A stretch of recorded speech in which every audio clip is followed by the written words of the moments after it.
गुरुर्ब्रह्मा गुरुर्विष्णु गुरुर्देव महेश्वर गुरुर्साक्षात् परब्रह्म तस्मै श्री गुरुवे नमः। त्वमेव माता च पिता त्वमेव बन्धुश्च सखा त्वमेव विद्या द्रविणं त्वमेव सर्वं मम देवदेव।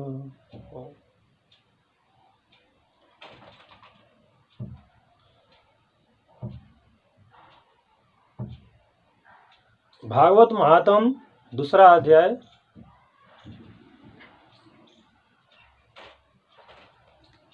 नारद जी का भक्ति को बोध करना और भक्ति के दुख छुड़ाने वास्ते किसी साधु को ढूंढना। नारद जी ने स्त्री रूप भक्ति से कहा कि अब तू अपनी चिंता छोड़कर श्री कृष्ण की चरणों में ध्यान लगा। उनका स्मरण व ध्यान करने से सब दुख तेरा छूट जाएगा। जिस समय राजा दुर्योधन की सभा में दुशासन ने द्रौपदी की चीर खींचकर नंगी करना चाहा, उस समय द्रौपदी के ध्यान करने से नारायण जी ने चीर बढ़ाकर उसकी लज्जा रखी। और जब गजेंद्र के पैर ग्राह ने पकड़ा और उसका प्राण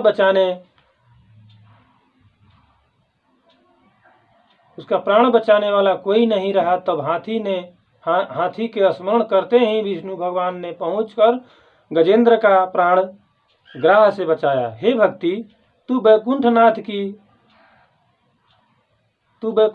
को प्राण से भी अधिक प्यारी है। वह तेरे वास्ते नीच जाति में भी जहां तेरा वास रहता है वहां आनकर उसका उद्धार कर देते हैं। सतयुग और त्रेता और द्वापर में सज्जन लोग बहुत सा यज्ञ व तप व दान व धर्म करने से मुक्ति पाते थे। कलयुग में केवल तेरी कृपा से सब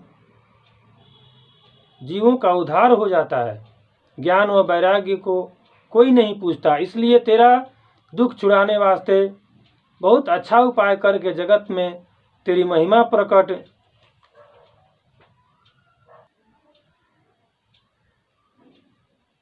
इसलिए तेरा दुख छुड़ाने वास्ते बहुत अच्छा उपाय करके जगत में तेरी महिमा प्रकट कर देता हूँ। जिसके हृदय में तेरा वास रहेगा वह लोग पापी होने पर भी यमराज का कुछ डर न रहकर तेरी दया से बैकुंठनाथ को चले जाएंगे। परमेश्वर का दर्शन यज्ञ और तप व व्रत व दान करने से जो जल्दी प्राप्त नहीं होता, वह भक्ति करने से सहज में मिलता है। जिन्होंने हजारों वर्ष नारायण जी का तप किया था, उन्होंने भक्ति पाई है। परमेश्वर बहुत प्रसन्न होने से अपनी भक्ति देते हैं। इसलिए बैकुंठनाथ ने सब बातों पर भक्ति को श्रेष्ठ रखा है। यह बात सुनकर भक्ति ने कहा, हे नारद जी, तुम धन्य हो। जिस तरह आपने मुझे धैर्य दिया, उसी तरह मेरे बेटों को जो अचेत पड़े हैं जगाओ। जब मेरे उठाने व पुकारने से ज्ञान व वैराग्य ने आँख भी नहीं खोली, तब मैंने वेद का वचन व गीता पाठ पढ़ना आरंभ किया। उसके सुनने से उन्होंने अपनी आँख खोलकर उठने के वास्ते चाहा, पर निर्बलता से फिर अचेत हो गए।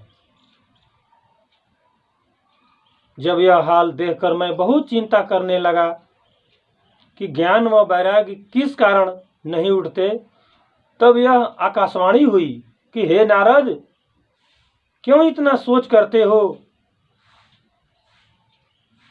बिना सत्संग नहीं जागेंगे। इनकी संगति करने के वास्ते साधु खोजो। यह वचन सुनते ही वहां से साधु ढूंढता हुआ यहाँ तक पहुँचा। पर कलयुग होने से कोई साधु इच्छा पूर्वक नहीं मिलता। उसी चिंता में बैठा था कि आपका दर्शन प्राप्त हुआ। सो आप लोग ब्रह्मा के पुत्र बड़े योगी व ज्ञानी सदा बाल अवस्था रहकर केवल कथा रूपी धन अपने पास रखते हो और तुम्हारी तपस्या का फल कोई वर्णन नहीं कर सका।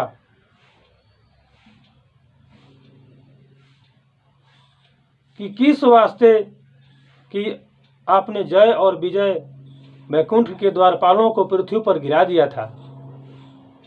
ऐसी सामर्थ्य सिवाय तुम्हारे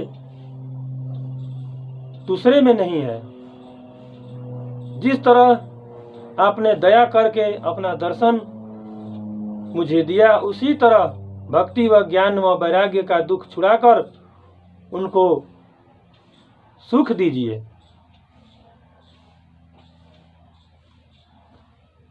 जिसमें चारों वर्ण के आदमी तुम्हारा यश गावें व कलयुग वासियों का मन शुद्ध व पवित्र हो जावे। यह बात सुनकर सनत कुमार बोले कि हे नारद जी, तुम उदासी छोड़कर कुछ चिंता मत करो। जितने श्याम सुंदर के दास हैं उन सबों में तुम श्रेष्ठ हो। आपको भक्ति व दुख छुड़वाने के वास्ते उपाय करना उचित है। पिछले समय के महात्मा व ऋषीश्वरों ने ज्ञान व धर्म के अनेक संसारी मार्ग आदमियों को वैकुंठ पहुंचाने के वास्ते बनाए हैं, पर उन कठिन मार्गों पर किसी से नहीं चला जाता और वह राह बताने वाला गुरु भी जल्दी नहीं मिलता। इसलिए जो कोई श्रीमद् भागवत सच्चे मन से सुने उसको वह राह मिल सकती है। जो कथा सुखदेव जी ने राजा परीक्षित को सुनाई थी, वही कथा सुनने से भक्ति व ज्ञान व वैराग्य को भी सामर्थ्य होकर दुख उनका छूट जाएगा। परमेश्वर की चरणों में प्रेम बढ़ने के वास्ते इससे उत्तम कोई दूसरी राह नहीं है। यह बात सुनकर नारद जी बोले, महाराज, मैंने वेद व गीता का पाठ पढ़कर ज्ञान व वैराग्य को बहुत जगाया, पर उन्हें उठने की सामर्थ्य नहीं हुई। श्रीमद् भागवत कहने से किस तरह जागेंगे? सनत कुमार जी ने कहा कि हे नारद, सब वेदों का सार श्रीमद् भागवत समझना चाहिए। उसके एक श्लोक व पद में वेदों का अर्थ इस तरह भरा है जिस तरह दूध में घी रहता है। जब तक उसको उपाय के साथ दूध नहीं निकालते तब तक घी का स्वाद दूध में नहीं मिलता। उसी तरह सब वेद व पुराण को व्यास जी ने मंथन करके उसका तत्व श्रीमद् भागवत में लिखा है। और नारद जी, तुम जानबूझकर क्यों भूलते हो? 4 श्लोक मूल श्रीमद् भागवत की नारायण जी ने ब्रह्मा को उपदेश किए और तुमने सुनकर व्यास जी से कहा। व्यास जी ने उसे विस्तार पूर्वक लेकर भागवत पुराण बनाया। वही कथा सब किसी को दुख छुड़ाने व संसार रूपी समुद्र से पार उतरने वाली है। यह वचन सुनते ही नारद जी हाथ जोड़कर बोले कि आपने बड़ी दया करके यह हाल कहा। वह हमारे भाग्य में जो आपका दर्शन मिला, बिना भाग्य के सत्संग नहीं मिलता। अब यह बतलाइए कि किस भगवत रूपी ज्ञान यज्ञ को किस तरह से वहाँ पर, किस तरह से कहाँ पर करना चाहिए और कितने दिन में यह यज्ञ संपूर्ण होता है। प्रेम से बोलिए वृंदावन बिहारी लाल की जय।